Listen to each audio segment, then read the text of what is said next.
I'm going to demystify negotiation for you.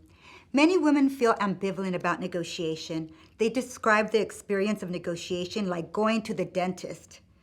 You know you have to go, but you feel anxious about it and put it off for as long as you can. Men describe negotiation like going to the ballpark.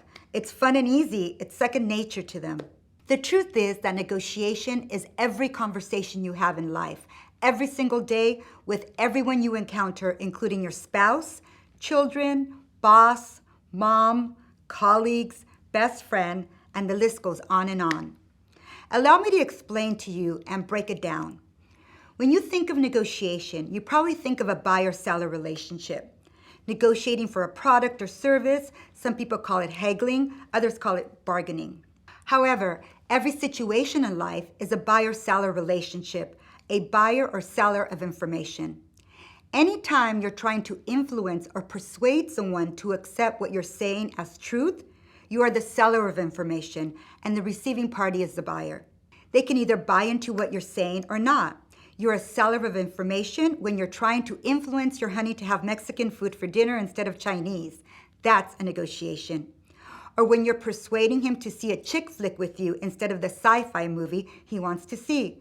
That's a negotiation as well.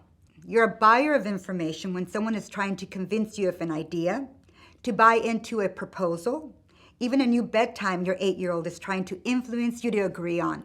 You are the receiver of information and it is up to you whether you buy what they're saying or not. If you think about it, you've been negotiating every day, all day long, and didn't even know you were doing it. Now you're going to learn strategies to be intentional in all your conversations, or in other words, negotiations. However, owning your power in your negotiation really starts with yourself. Whether or not you'll be successful in your ability to influence a difficult person will begin with you. The most important negotiation you will have to have first is with yourself. You will have to put your ego aside and approach a negotiation from a place of empathy and curiosity. Self-awareness will be the key element throughout this entire course. I will continuously ask you to check in to your emotional state because your emotional triggers will be your biggest derailers.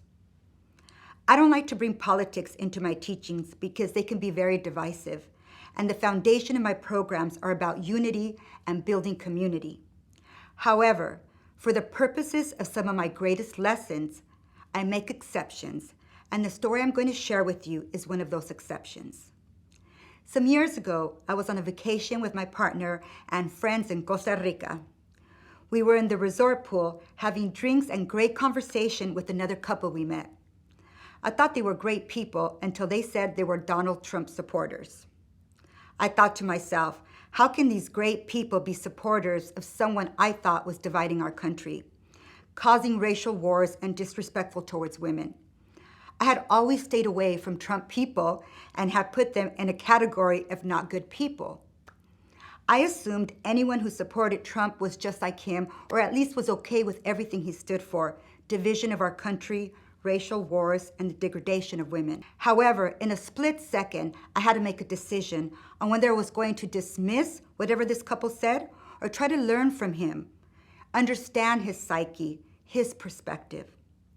The process of making that decision within my own mind to be open to this couple was the process of negotiating with myself. I asked the husband why he chose to support someone who was so divisive and, in my opinion, racist. He looked at me and said, I have a little girl. My daughter, who is 11 years old, has Batten disease. She's bedridden, blind, unable to communicate, and has a loss of all cognitive functions. My wife stays home and takes care of her.